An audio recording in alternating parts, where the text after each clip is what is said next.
Hello friends, welcome to YouTube channel. तो आइए आज के इस वीडियो में हम देखते हैं कि प्रोविजनल, एस्टिमेटेड और प्रोजेक्टेड बैलेंस शीट क्या होता है और इन तीनों में क्या डिफरेंस है। ठीक है, तो स्टार्ट करते हैं। हमारा जो सबसे पहला है वो है प्रोविजनल बैलेंस शीट।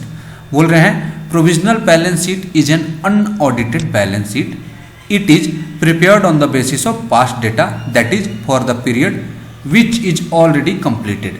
मतलब कि प्रोविजनल बैलेंस शीट ऐसा बैलेंस शीट है जो कि एक कंप्लीटेड पीरियड के लिए बनाया जाता है। मतलब कि वैसे पीरियड के लिए जो कि पूरी तरह से बीत चुका है, और ये एक अनऑडिटेड बैलेंस शीट होता है। मतलब कि इसमें जो भी एडजस्टमेंट करना था, जैसे प्रोविजंस बनाने थे या फिर किसी और लॉ के हिसाब से आपको एडजस्टमेंट करना था, वो सब अभी नहीं हुआ है। मतलब कि ये बैलेंस शीट अभी तक फाइनल नहीं हुआ है, उसी को बोलते हैं प्रोविजनल बैलेंस शीट। थोड़ा सा और समझिएगा।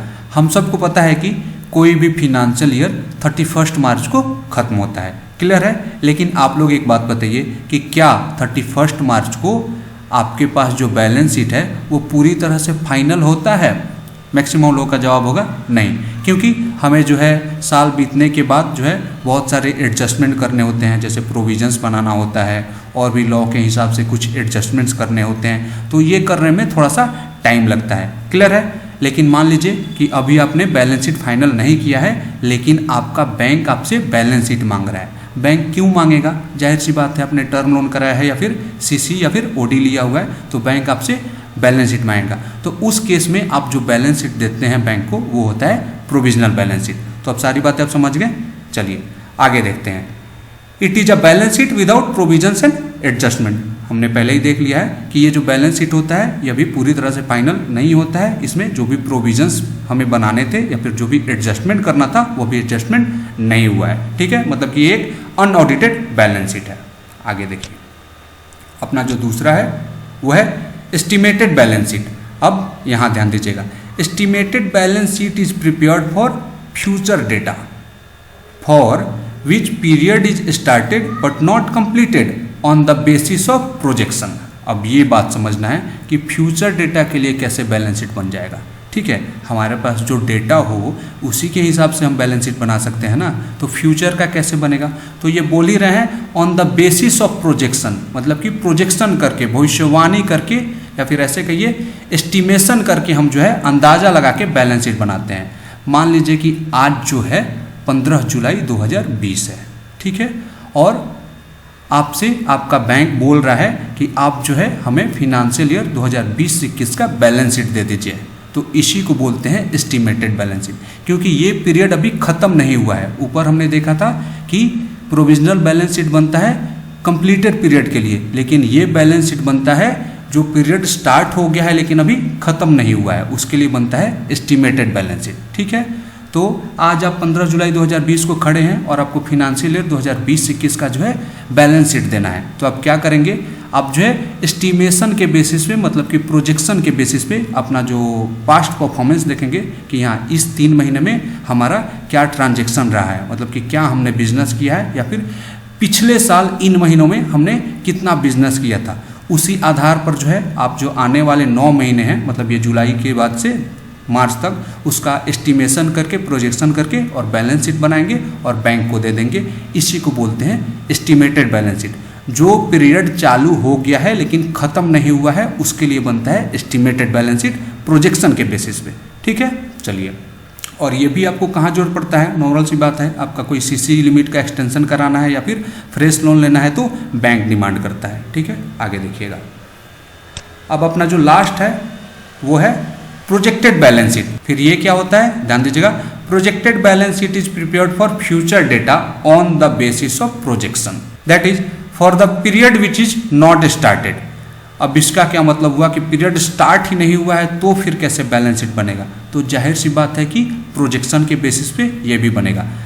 तो ये कब के लिए होगा ये ध्यान दीजिएगा। मान लीजिए आज के दिन आपसे बैंक बोलती है कि आप हमें जो है 2021-22 का, 22-23 का, 23-24 का जो है बैलेंस शीट बना के दीजिए। आप लोगों को पता ही है कि आप लोन लेने जाते हैं किसी प्रोजेक्ट को लेके, तो आपको प्रोजेक्टेड बैलेंस शीट बनाना होता है। मतलब कि प्रोजेक्शन करना होता है कि हम काम स्टार्ट करेंगे तो इतने सालों में इतना पैसा कमाएंगे, ठीक है, या फिर ये हमारा बिजनेस का परफॉर्मेंस रहेगा।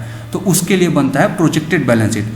उस पीरियड के लिए कि जो पीरियड अभी स्टार्ट ही नहीं हुआ है, मतलब कि फ्यूचर में वो पीरियड आने वाला है। क्लियर है। अब एक बहुत ही बढ़िया एग्जाम्पल है जिससे ये तीनों चीज़ क्लियर हो जाएंगी। आइए देखते हैं। एग्जाम्पल है कि सपोज ऑन 11 जुलाई 2020 हम लोग 11 जुलाई 2020 को खड़े हैं, मतलब कि आज मानना है कि 11 जुलाई 2020 है और हमारे पास 3 पीरियड है, 1 अप्रैल 2020 से 30 जून 2020, 1 अप्रैल 2020 से 31 मार्च 2020 और 1 अप्रैल 2021 से 31 मार्च 2022। अब यहाँ पे देखिएगा, preparation of balance sheet for the period 1 April 2020 to 30 June 2020 is provisional balance sheet. अब आप बोलेंगे सर ये 3 महीने में कैसे पीरियड खत्म हो गया? नहीं, 3 महीने में भी तो पीरियड खत्म होता है ना।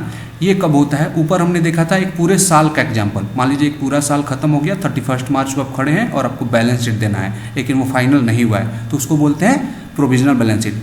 बड़ी बड़ी कंपनियों को जो है कुछ क्राइटेरिया है, उनको क्वार्टरली जो है बैलेंस शीट देना होता है। अगर आपने कभी बिजनेस स्टैंडर्ड पेपर पढ़ा हुआ तो उसमें जो है बैलेंस शीट छपता है, प्रोविजनल बैलेंस शीट क्वार्टरली वाला। तो आप ध्यान दीजिएगा, ऊपर हमने वो एग्जाम्पल देख लिया, यहाँ नीचे दूसरा भी देख लेते हैं ताकि सारा कन्फ्यूजन दूर हो जाए, इसलिए मैंने यहाँ पे ये वाला एग्जाम्पल रखा है। तो जो क्वार्टरली बैलेंस शीट होता है वो भी प्रोविजनल बैलेंस शीट ही होता है। यहाँ पे देखिएगा कि हम खड़े कहाँ हैं, 11 जुलाई 2020 को। आपको बैलेंस शीट कब से कब का देना है? 1 अप्रैल 2020 से 30 जून 2020 का। तो ये पीरियड तो खत्म हो गया है ना 30 जून 2020, क्योंकि हम खड़े हैं 11 जुलाई 2020 को। लेकिन अभी तो ये क्वार्टरली दे रहे हैं, तो जाहिर सी बात है कि किसी भी तरह का एडजस्टमेंट्स या फिर जो प्रोविजन है वो हुआ नहीं होगा, तो इसको बोलते हैं प्रोविजनल बैलेंस शीट। तो आई थिंक आप लोगों को कोई कंफ्यूजन नहीं है, पीरियड कंप्लीट होना चाहिए, उसको बोलते हैं प्रोविजनल बैलेंस शीट, और बैलेंस शीट में एडजस्टमेंट नहीं हुआ होना चाहिए, मतलब कि वो बैलेंस शीट फाइनल नहीं हुआ होना चाहिए। आगे देखिएगा, preparation of balance sheet for the period 1 April 2020 to 31 March 2021 is estimated balance sheet. जाहिर सी बात है कि हम 11 जुलाई 2020 को खड़े हैं और बना रहे हैं फिनेंशियल ईयर 2020-21 का बैलेंस शीट। तो ये साल शुरू तो हो गया है लेकिन ख़त्म नहीं हुआ है, तो इसके लिए बनेगा एस्टिमेटेड बैलेंस शीट। वैसे ही हम 11 जुलाई 2020 को खड़े हैं और हमसे बैलेंस शीट मांगा जा रहा है फिनेंशियल ईयर 2021-22 का, तो जाहिर सी बात है ये साल अभी आएगा, शुरू ही नहीं हुआ है, फ्यूचर में आएगा, तो इसके लिए बनेगा प्रोजेक्टेड बैलेंस शीट। तो आई थिंक प्रोविजनल, एस्टिमेटेड और प्रोजेक्टेड बैलेंस शीट क्या है आप अच्छी तरह से समझ गए, और इनमें डिफरेंस क्या है ये भी समझ गए होंगे। तो अगर आपको मेरे वीडियो अच्छा लगा तो इसको लाइक कीजिए, मेरे चैनल को सब्सक्राइब कीजिए। Thank you watching my video.